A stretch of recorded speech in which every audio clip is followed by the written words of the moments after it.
You talk so much about your relationship with Cooper Kupp, and I've heard you say he's been a huge help, and he took that role of helping you.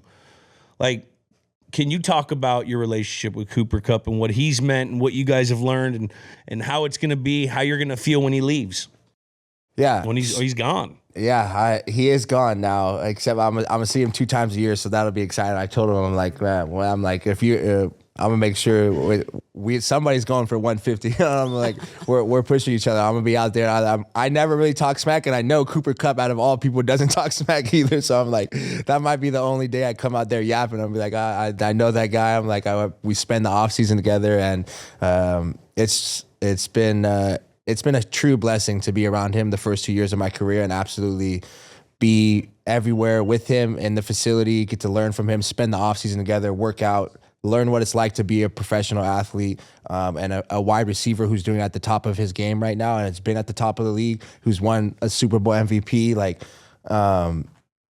And just to watch it, and I feel like I was stealing. Like, I didn't, like, now that you're like realizing that it's gone and being like, holy cow, like, I was right next to this guy. I was in the Breakfast Club with Matthew Stafford, Cooper Kupp, and Coach McVay, and like some of the best football minds currently right now in the NFL. And like to hang it, like to wear the jersey with him, I'm like, I think about, man, the Eagles game, his first game back, and we got to line up in a formation next to each other and being like, yo, like, this is real. Like, Cooper Kupp's out here. I'm playing football with Cooper Kupp right now. And like what it felt like when I got called out before him, and then they called Cooper Kupp number 10. He has a song play, and the whole stadium's like, Coop, and being like, what?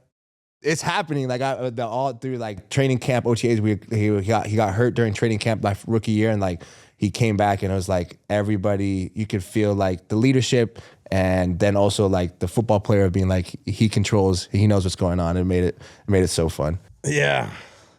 He's a pro. I remember him as a young buck. We used to work out together at Golden West. Yeah, the hot spot. I remember he was coming off an injury. I threw with Matthew a couple times. Oh, man. He could light it up. What do you got to do to get in this goddamn Breakfast Club? I mean, the cool name, you got McVay, you got Witt, you got Stafford, Kupp. That's it. Yeah. Exclusivity, Soho Home membership. How do you get in this thing? Hopefully, I'm like, they didn't ask me for any membership fees.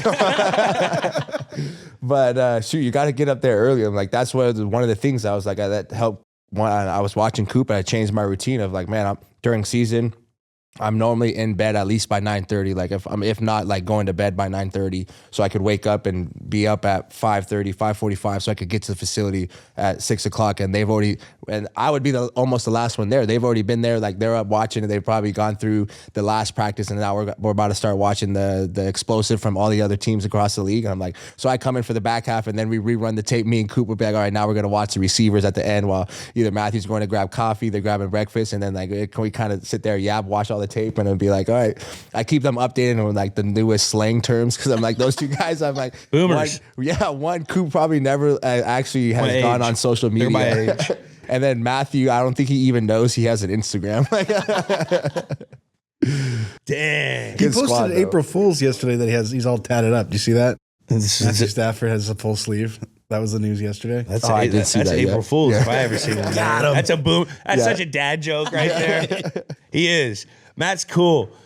Freaking, when I hear you talk about it, I was in the similar situation.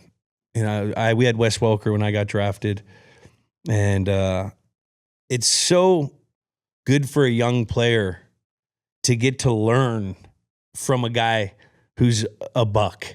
Like, you got to learn the routine of Cooper Kupp. I got to learn the routine of Wes Welker. I got to learn the practice habits of Wes Welker, Randy Moss. Like, when you're around certain players, that's so good for the development of a young football player. If that young football player wants to learn and is in that back pocket. I was in Wes's back pocket all the time. He didn't always want to help me. But anytime he'd go, I'd go right behind him, because I knew he was the best at doing it. and I wanted to do what he did. You know what I mean? And, like, yeah, when you're running indie drills and like everybody's getting ready to line up, and I'm like, yo, I'm gonna make my way to the front right behind Coop. yeah. I'm gonna make my way to the front to be number 2, just so I can watch him go, watch his whole rep, watch how he like doing everything, whether it's routes on air, it was the cone drills, or he were going up in one-on-ones, like. Yeah, and then when I got to go run the reps with him, I'm like, all right, Coop, like, hey, we got this. So like we're lined up 2 by 2, and we're in a stack, and it's me and Coop would be like, all right, what are you about to do right here? I'm like, and he'd be like, oh, I think I'm about to get inside leverage, and then I'm gonna work him. I'm a cross face, and then I'm a 1-2 at the top, and be like, all right. And as we're going out, like we're still kind of talking, and be like, oh. And then you watch him do exactly what he said was gonna happen, and be like, holy cow, like this is how football should feel. Like, man, there's a different type of feeling when you get to go and watch somebody, because they're giving all these cues that, man, you're like, oh, I have my corner route right here. I'm gonna find a way. And he's like, all right, no, it's gonna look like this. He's gonna roll down. He's gonna play outside leverage. I'm gonna get to his inside shoulder. I'm a 1-2 him at the top, and I'm gonna win. And then he would go 1-2 him at the top, and he would win. And be like, damn, Coop. Yeah. Reps, time on task. Cooper Kupp has a lot of them, and you're building a lot of them right now.